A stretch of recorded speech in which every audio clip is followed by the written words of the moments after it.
Good morning, students. On the previous lecture, we have discussed about the three-membered rings in disconnection approach. Today, we are going to take the four-membered rings. The four-membered rings formation is uniquely slow. The normal cyclization approaches often gives the poor results, but is sometimes successful.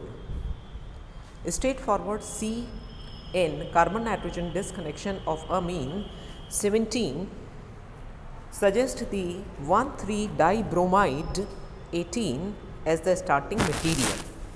Lactone 19 can be used to make 18, this one, and it does indeed give the target molecule 17, this one, which is a primary amine.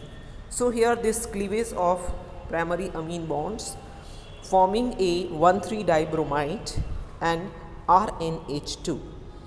And this is retrosynthetic analysis, and in the synthesis the lactone is taken. First step is the bromination with red phosphorus, and second is reaction with the methanol giving the 1,3-dibromo 18 and addition of RNH2 group in methyl cyanide giving the target molecule 17. In very favorable cases, four-membered cyclic ethers can also be made by cyclization, that is the cis 20, but not the transform cyclizase. So only the cis form is undergoing the cyclization in the presence of base. So cis form is cyclizing and giving the four-membered ring containing the oxygen as an heteroatom. A similar CO disconnection on cyclic acetyl 21 takes us back to the alpha beta dihydroxy ketone, and hence the ketone 23, this one. So retrosynthesis is four-membered oxygen containing ring. Lithium dioxane is used in presence of acetyl and giving the alpha beta hydroxy ketone, and which on reaction with 1,3-dioxane giving the target ketone molecule 23rd. So in synthesis, we need to make the conditions for cyclization as favorable as possible, so the OH group is converted into the better leaving group and methyl alcohol is added as the more reactive methoxide ion. So methoxide ion is a good leaving group as compared to methanol. So we are taking the methoxide ion. The reaction is 23 is reacted with formaldehyde and potassium carbonate, and this is the molecule 23 and converted into 22, and tosyl carbonyl in presence of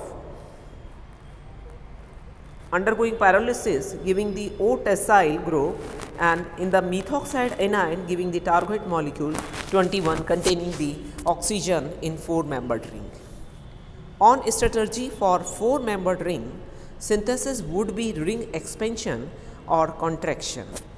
As we know, the contraction of five-membered ring to the four-membered ring is rarely successful because of the strain. The four-membered ring is more strain, having the strain, so it will open up easily, and the five-membered ring is more stable, so it's very difficult to convert the five-membered ring into the four-membered ring.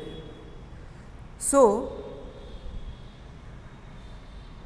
the ring expansion, that is the conversion of the three-membered ring to the four-membered ring, is easy as compared to contraction to make, because the three-membered rings are already strained, and the ring expansion makes the good sense and a favorable condition.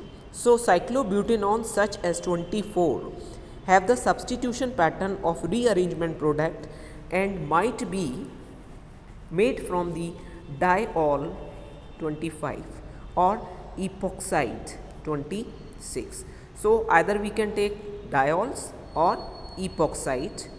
So this four-membered ketone ring is giving the three-membered ring or epoxide. So diol 25 is unsymmetrical and not very promising, but the epoxide 26 can be disconnected to the ketone 27, this one, and the sulfur yellate 28, this. So, in the retrosynthesis, this epoxide is this 3-membered ring oxygen. It is treated with the carbene addition carbene reaction, so forming a 3-membered ring on ketone, and the ylide R2S and the 3-membered ring. So, synthesis will be ylide in presence of butyl lithium organometallic compound giving 28, this one, and then which is treated with oxirane 26, and in acidic medium giving the tartrate molecule 24. So, we can prepare the 4-membered ring more favorably by the contraction of the ring rather than the expansion of the ring. So, a 5-membered ring will be difficult to convert the 4-membered ring, and the 4-membered ring can be produced by the expansion of 3-membered ring into the 4-membered ring. So, this is about the disconnection approach of the 4-membered rings. Now, in the next lecture, we are going to deal with the 5-membered rings. Thank you.